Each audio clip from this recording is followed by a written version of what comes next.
Here we are. Here we are. another Brain Type podcast. And the Brain Type test is found at braintype.me. Mm-hmm. Taking that test will determine which of the 16 brain types you are. Mm-hmm. And each brain type gets 6 recommendations for a brain specific to their brain type, brain training technique based on what's going to make the most sense to their brain wiring. And so today we're going to talk about the word swap technique. And this one is for the craftsman brain type, the detective brain type, the innovator brain type, the inventor brain type, and the revolutionary brain type. So it's for actually quite a few of the brain types. Yeah. Okay. It also works for people who don't have those brain types, but these are the brain types that work the best for this particular technique.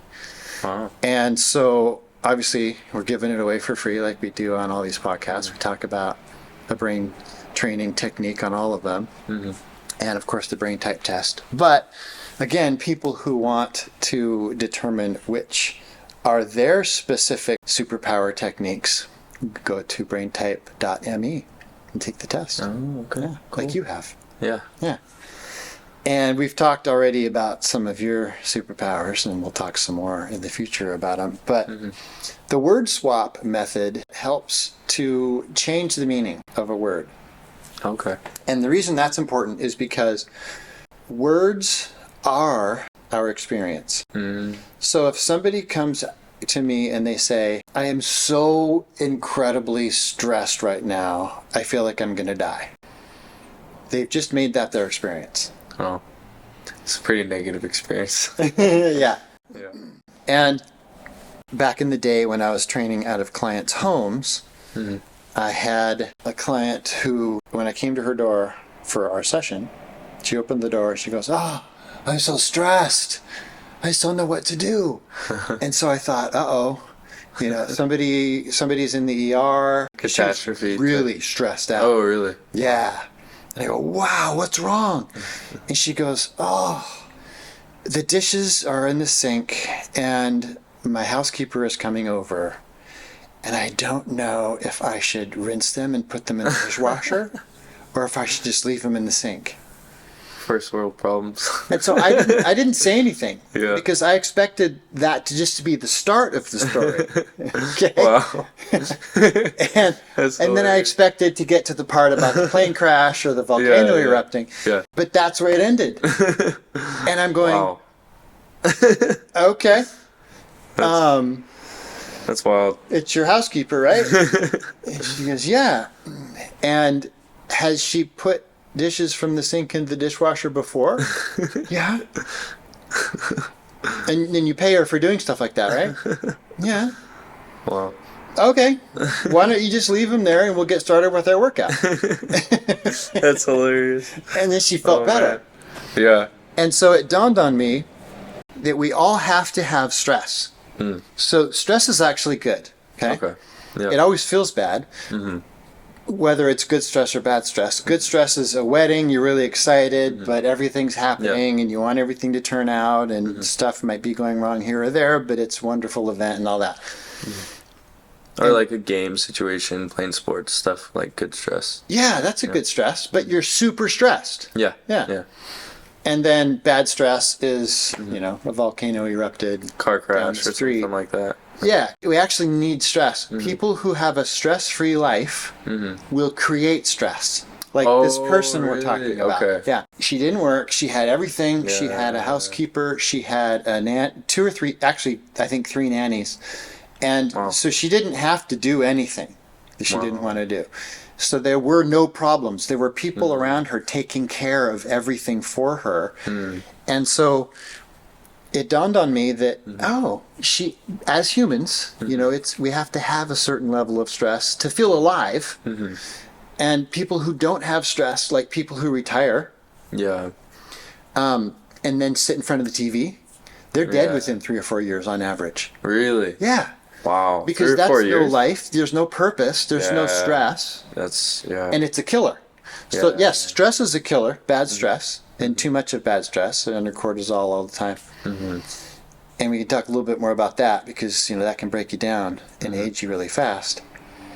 It's dealing with the stress that's good. So stress is good, and it's how we deal with it that is either healthy or unhealthy. And the word swap method is a way to deal with it. Okay. So if somebody comes with a really intense word, their experience is going to be intense.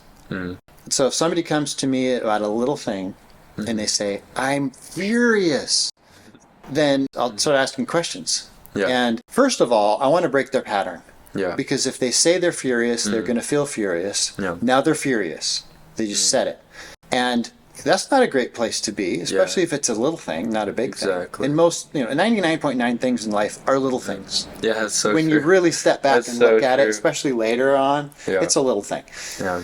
So then I say, are you furious or are you mad? And then right there, that breaks their pattern. And then it's almost like not even mad, but just like irritated. That would be my next question. Like, So they go, and then they're making a choice. And now, so I've just brought them into their prefrontal cortex. okay. And before that, they were out of their PFC completely. And they were trapped in their amygdala. The which amygdala is the with the emotion. Okay. Yep. Yeah. Yeah. They're trapped in their emotions.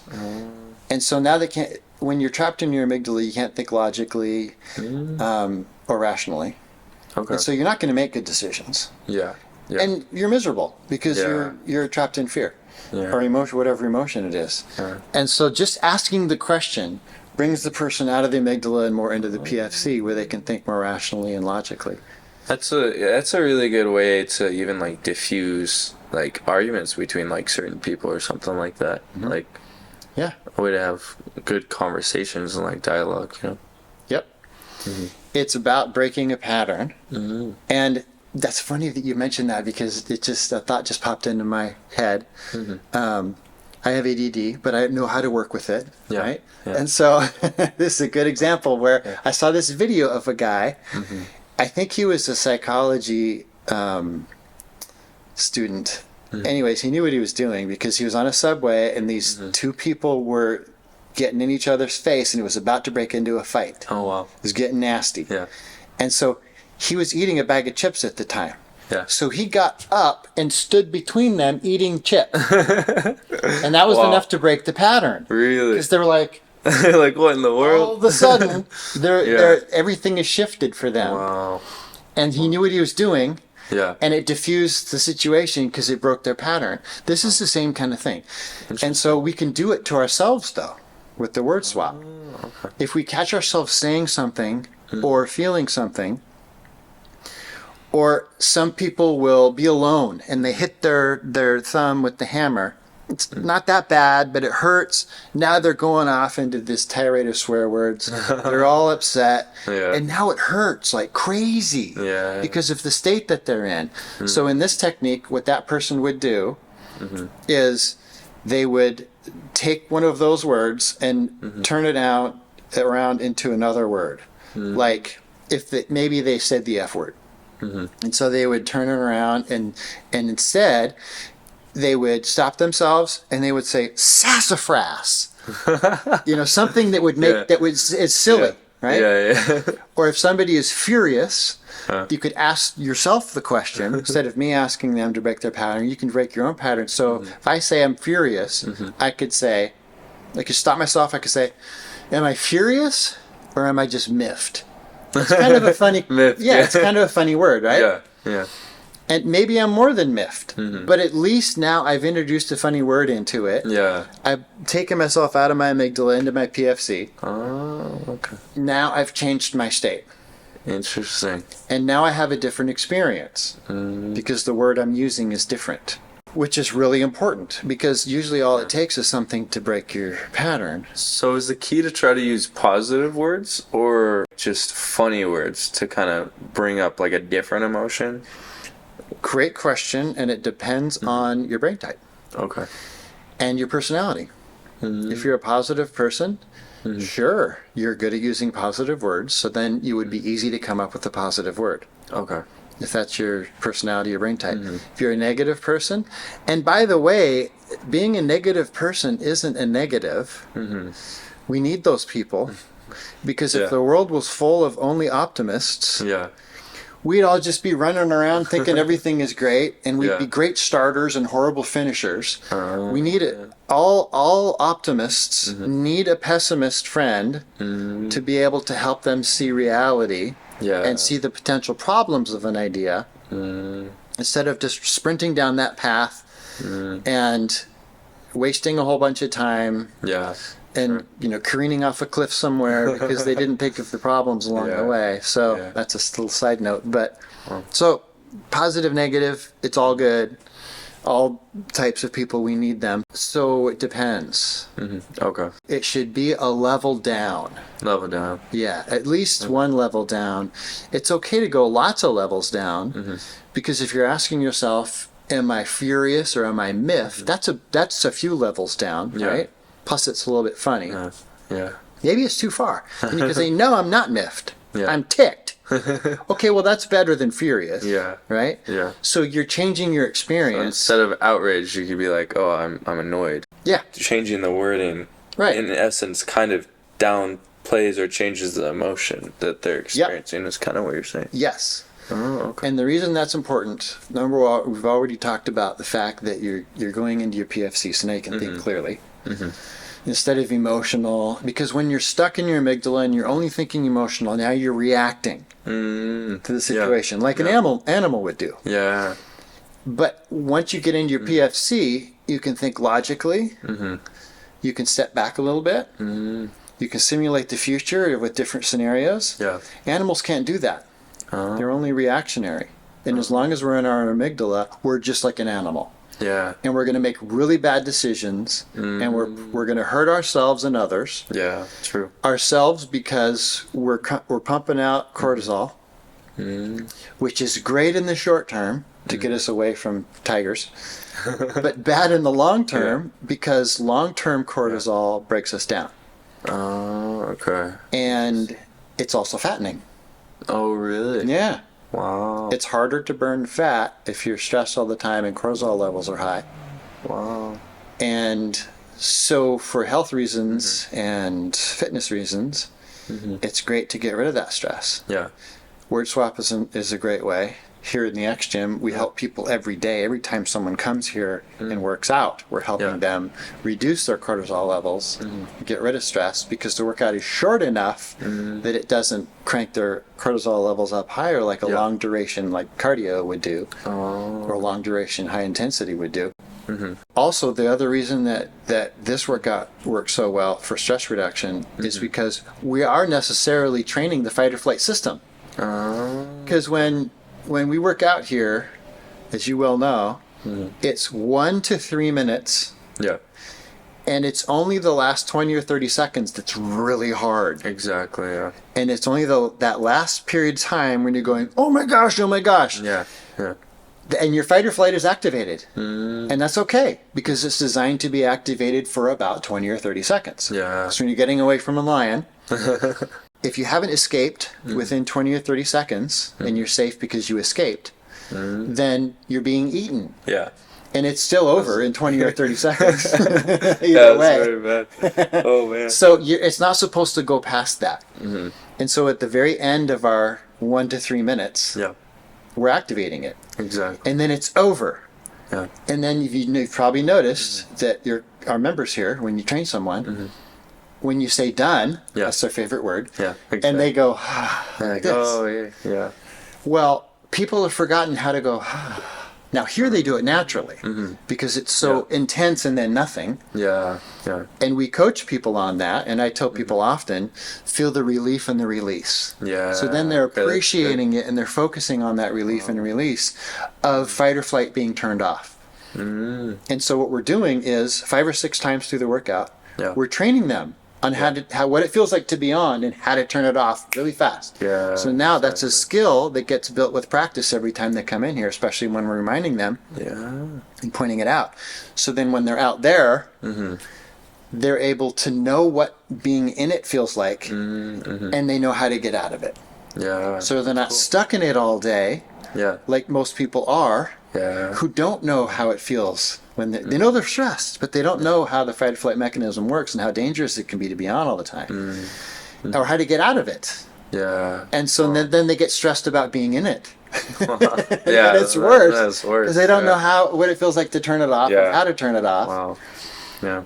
And so, because they don't have that skill. Okay. But this is another way, this technique, the word swap is another way to hone that skill.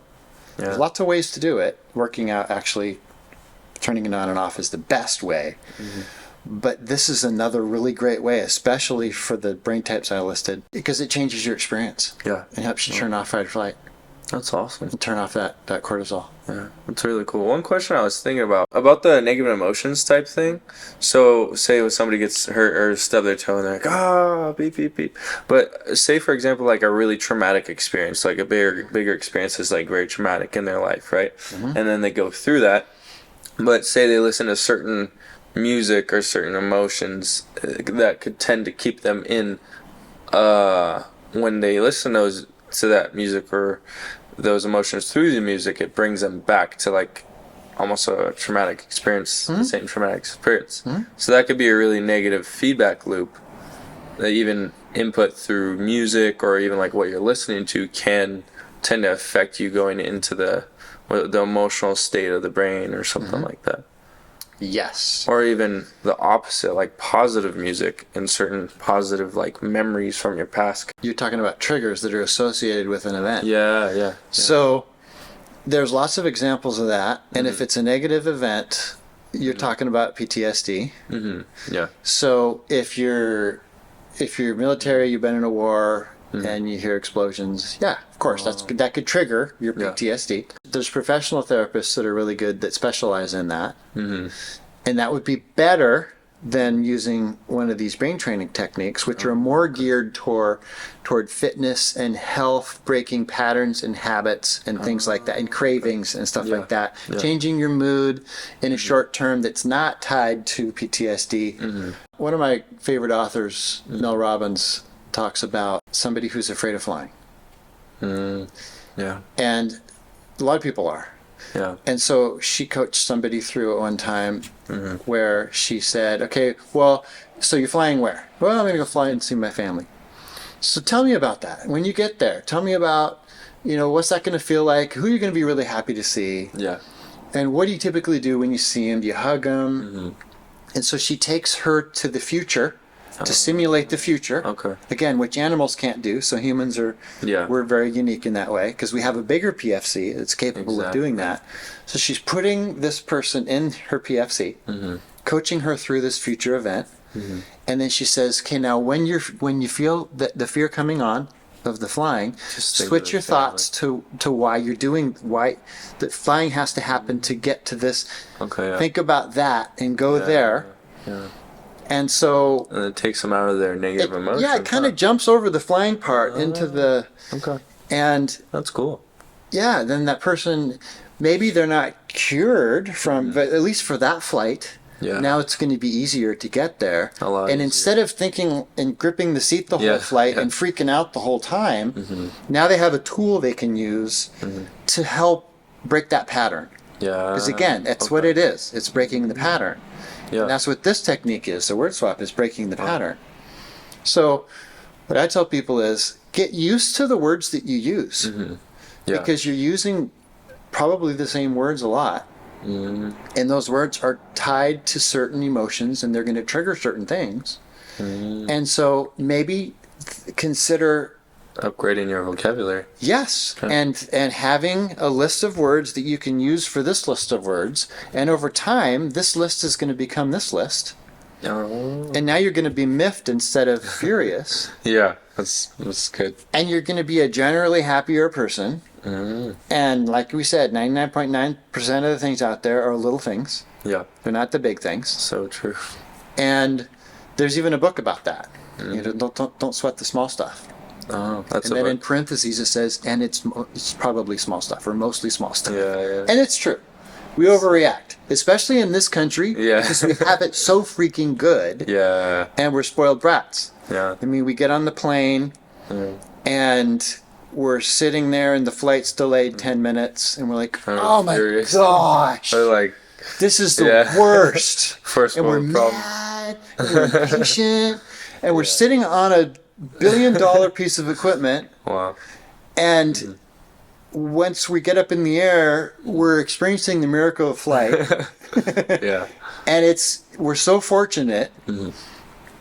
And 9 out of the 10 people on the globe would literally cut off their right arm to have this problem right now that I'm having being delayed, sitting here on the taxiway for extra 10 minutes. Wow. So it's about perspective too, and the word swap help us gain perspective, because it's probably really not that bad. 99.9% chance it's not as bad as the word that you're using. That's so true. But the word you're using is gonna trap you in that experience. And that's why it's also really good to always be grateful for things. I'm like even making a habit like with that word swap thing. Like even just like a daily routine of like journaling, like even before you go to bed, like what you're grateful for, like things that was positive throughout the day and stuff. Just developing that different mindset, you know? Yes, I'm glad you said that, because the word swap works the other way. Oh, When you're doing a gratitude journal or something like that, you're going to be using certain words, and you say, "Oh, today was a good day," and you can stop and you can say, "Is that the right word?" Today was terrific. A great day.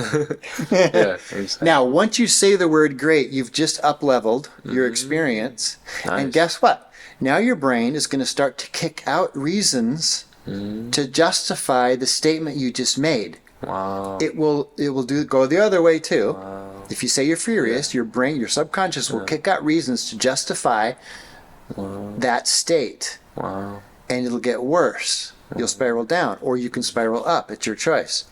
So that's a great way to change your mood up, to level up. Yeah. And then you can think, yeah, it was great. And then your subconscious will kick out reasons for justification for that word. Yeah. And you'll remember stuff that you didn't remember. Oh, yeah, that was great too. And then you could say, well, was it just great? Or was today fantastic? Fantastic. That's awesome.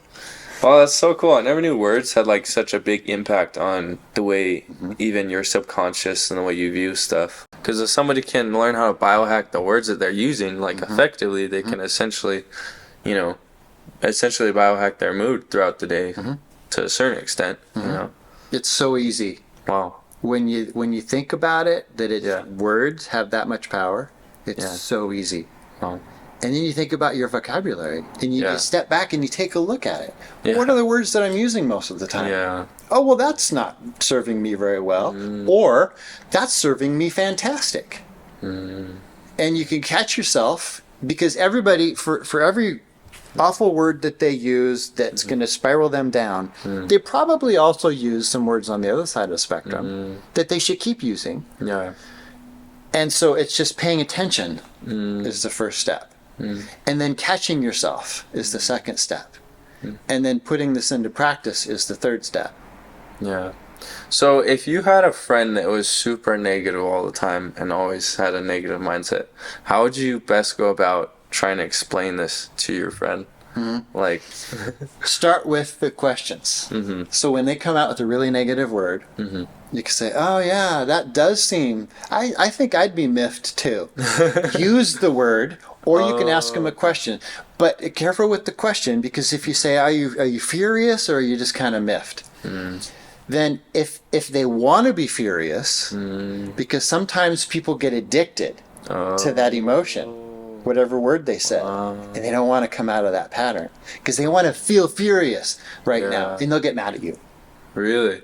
Yeah. And they'll kind of snap at you and say, no, I'm really furious. And it can kind of go the other way on extreme circumstances. So, and if it's somebody that might be that way, then I'll use my word. But I'll say, oh yeah. So now I'm relating to them. I'm kind of coming next to them, saying, yeah, I'd be miffed too. Yeah. And then they'll kind of go, and you'll see kind of a glitch in the matrix. But that's a good sign, because now their brain is going somewhere that it wouldn't have gone if I wasn't there helping. Yeah.